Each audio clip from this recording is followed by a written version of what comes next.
During this time, I was working as a game warden in the state of Indiana. The income that I received from this job was determined by the arrests I made, but I never did make any arrests. Instead, I'd sit down and talk to the violators about sportsmanship, which I felt produced a greater return than the fines I could have imposed. In the meanwhile, our little girl had come on the scene, little Sharon Rose. Bless her sweet little heart. She's in heaven today. She was a darling to me. I just love little children, and I remember how happy we were together. I wanted to call her a Bible name. I couldn't call her the Rose of Sharon after Jesus, so I called her Sharon Rose. We lived in a little old house. I remember I used to come home in the evenings and she'd be sitting out there in the yard with the little four corners on. And as I came around the corner, I would touch the siren on the car that I used as a game warden. She'd know that I was coming and she'd say, "Goo, goo, goo." Then she'd hold her little old arms out and I would get her and hug her. My, she was just as sweet as she could be. Soon my wife took sick with a lung infection. Next, my brother was killed right nearby me.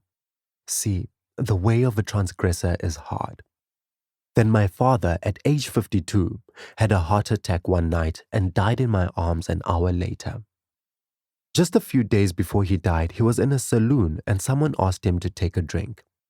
He took the glass but started to shake. Setting it down, he started to cry and talked about his son who was preaching. He went on to say that all these years he had been wrong and his son was right. He said, "Because I am a drunkard, don't let it reflect on my boys. This is the last drink I'll ever take in all my life." Then he picked up the glass and tried to drink the contents but spilled it all over his face. Again he cried, picked up his hat and walked out.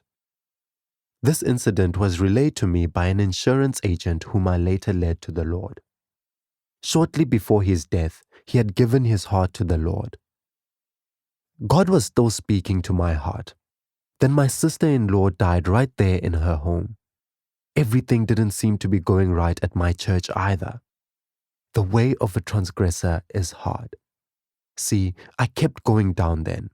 But when I failed, I believed that God still protected his gift. Then I said, "Oh, what can I do? I've made a mistake." The anointing of God had left me, and it never really returned until the angel met me in 1946. These years were the dark period of my life. All this was the result of not doing what I knew God wanted me to do. After a while, my wife got pneumonia. The 1937 flood came up suddenly and she was caught in it. I remember that night. I shall never forget it. The dike broke through up there and the city was being swept off the map. I took Hope and both babies up to a temporary hospital set up by the government. There they were all up there very sick. Hope had a temperature of 105 degrees. When I had gone to pray that evening, she had taken sick. I looked up and said, "Lord, have mercy on my wife and heal her. Will you, Lord? Because I love her." It looked like I saw something falling like a black sheet and it came right down like that. I just knew then that something was going to happen. I went and told my church people. They said that it was because I was so concerned and sympathetic, being it was my wife. I said, "No, there is a black curtain that has come between God and me. Something has separated me from him and he doesn't hear me." Oh, I was weary. The night when the flood broke through, I was on a patrol squad on the river. I was rescuing people everywhere, hauling them, piling them out like cattle. I was called then and told to come down to a place where the flood broke through on the other side. I ran down there real quick. I could hear people crying. I heard a woman screaming, "Help! Help!" I thought of what I could do and then ran and got the speedboat. I started up, but I couldn't buck those waves. The dike had broken through and those 2-story houses were just shaken on their foundations. Although I tried to go against those waves, I couldn't make it. Finally, I went one way and was swept down so I could get a rope around the post of the porch when I went by. I tied the boat and left the motor running to hold it against the waves. I ran into the house and found 3 or 4 little children, picked them up and got them in the boat. Then I got the mother, packed her in the boat and started out. It was about 1 o'clock in the morning, snowing and sleeting, as I jumped in the boat and started back. Just as I got over to the land where a group of people were waiting to catch the boat as we came by, the woman started crying, "My baby! My baby!" I thought she had left her baby behind, and so leaving them there, I went back again.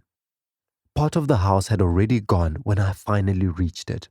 I ran in and looked all around without finding anyone. Later, I came to find out the baby was about 2 years old. I thought she had a little baby in there. Then as I heard the side of the house go out, I ran and jumped out of the window and landed on top of the porch. When I did, I saw my boat leaving. I grabbed hold of the rope and got in the boat as wet as I could be. I tried to start it, but there was ice all over the starter string. I just pulled and pulled, but it wouldn't start. The current caught me out in the river and the boat was just about to capsize. I couldn't get the motor started. I had a sick wife and 2 sick children in the hospital. I had just buried my daddy a few weeks before that. And there I was. I knelt in the boat and said, "Oh God, have mercy on me, a sinner. I know I've done wrong, but please, dear God, don't let me have to leave my wife and babies and be drowned in this river." I pulled again and again. There I was, going right straight for the falls. I pulled the string, but it wouldn't start. I prayed again and said, "God, have mercy."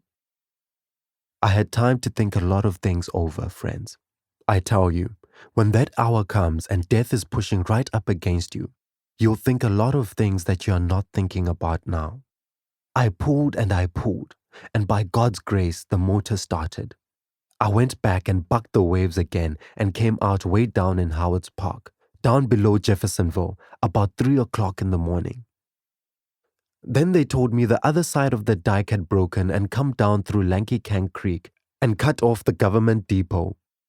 I went up there real quick and found the waters had reached the temporary hospital. I met a captain standing there and said, "Captain, sir, did anybody get drowned?" He said, "No, there was nobody drowned." I said, "I had a wife and 2 sick children in there." He said, "Well, I think everybody got out as far as I know." I went on a little farther and I met my associate pastor. He threw his arms around me and hugged me as he said, "Billy boy, if I never see you again, I'll see you in the morning." That was the last time I saw him. He was killed during the time of the flood. Later, I met Major Weekly, who said, "Reverend Branham, your wife and the babies went out on a cattle car towards Charlestown, Indiana." It was sleeting and hailing as I ran to get my boat and start up there where Lanky Can Creek comes through. Somebody said, "Oh, that cattle car was washed off the track up there and everyone in it was drowned." Oh my. Then somebody said, "No, it wasn't. It went through. We heard a dispatch that it went through." Well, I got in my boat and started over there. I saw that current coming through. I couldn't pierce that water. It trapped me, and there I was, marooned in a place called Port Fulton for about 7 days. Then I had time to think it all over. Then I prayed. I cried and wondered if my wife was dead or alive. How were my children? My mother? Finally, when the water was down, I got across and started walking. I was going up the road and I met an old friend of mine, Mr. Hay, from Charlestown. I asked, "Is my wife there?" He said, "No, Billy. Mrs. Branham is not there, but we'll find her somewhere." I said, "There was a train coming through with a cattle car full of sick people." He said, "It never stopped there." I went down to the dispatcher's office. He said, "Oh, the engineer that took that cattle car will be here in just a few minutes. He was here a while ago." When he returned, he told me, "Yes, sir. I remember a sick mother and 2 children. I left them off at Columbus, Indiana. They were very sick." That was about 7 or 8 days before, and I wondered if they were still alive. I had no way of getting around, so I just started walking up the road. As I was going along there crying, a car came up to me. In it was a friend of mine who said, "Bo, I know what you're looking for. You're looking for hope, aren't you?" I said, "Yes." He said, "Well, she's laying by the side of my wife at the Baptist Temporary Hospital in Columbus, Indiana, with tuberculosis, near death." He said, "I don't know where your babies are. I never saw them, but I saw Mrs. Branham there. You won't know her when you see her. She lost at least 25 pounds of weight. She thinks you're dead." Oh my, friends, when I think about that, something just boils in my heart. I got in the car and finally got to the Baptist church, which was used as an emergency hospital. I ran in. The place was crowded. I shouted, "Hope! Hope!" just as loudly as I could. I looked over at an old cot in the corner and I saw a little bony hand raised up waving at me. It was she. Her face was very thin and I ran to her quickly and fell down at her side crying. Oh my, she was almost gone. Her dark eyes, expressing the intense suffering she had gone through, looked up at me as I took her pale, thin hand in mine and prayed the best I knew how. But seemingly it was to no avail. There was no answer. Then I felt her hand touch me on the back. It was a doctor who said, "Are you Reverend Branham?" I said, "Yes, sir." He said, "Could I speak to you a minute?" And I said, "Yes, sir." I walked over to one side and he said, "Aren't you a personal friend of Dr. Sam Adair in Jeffersonville?" I said, "We have lived together, fished together, slept together. We are just very good friends." He said, "Well, I want to tell you, your wife is dying, Brother Branham." I said, "No, doctor, God won't let her die." "Well," he said, "as far as medical aid is concerned, she is finished. She has galloping tuberculosis, and I don't think anything can stop it now that it has gotten a hold of her." "Are my babies all right?" I asked. He said, "They're in another room. The reason they won't let them around her is because she's got tuberculosis. One of your babies is pretty good, but the other one is very sick." "Will you take me to them, doctor?" I asked. I went over there to see my poor little Billy and Sharon laying there. I looked at them and then went back to where Hope was. "Honey," I said, "you'll be all right. You'll be able to come home and everything will be okay." I cried and begged God with all my heart. I did everything that I knew how to do. Dr. Adair, bless his heart, worked as faithfully as any man could work. We sent to Louisville for a specialist to come over, a Dr. Miller from the sanatorium. He came into the room that day, checked her over, and advised certain treatments. Dr. Adair told him, "That's what she's getting, and that's all we can do." And I said, "Doctor, isn't there any hope at all?" He said, "No hope at all, sir, unless God has mercy. I presume that she's a Christian and you are a Christian." I said, "Yes, sir, she's ready to go, but doctor, I love her. Isn't there something you can do?" He said, "Reverend Branham, my hands are tied. We've done everything that we know to do for tuberculosis." I said, "Oh my." I looked at her and thought, "Oh, what can I do?" I said to her, "I think you're going to be all right, don't you?" She said, "I don't know, dear. It doesn't matter. Only thing, I hate to leave you and the children." I said, "Well, honey, I believe you'll be all right." She said, "I want to talk to you just a minute, honey." I said, "Yes?" She said, "Did that doctor tell you anything?"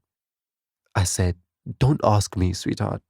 I've got to go to work now, but I'll come back every few hours." I would look at her and pray and cry and beg and plead. It looked like the heavens were brass before me. I just couldn't get anywhere.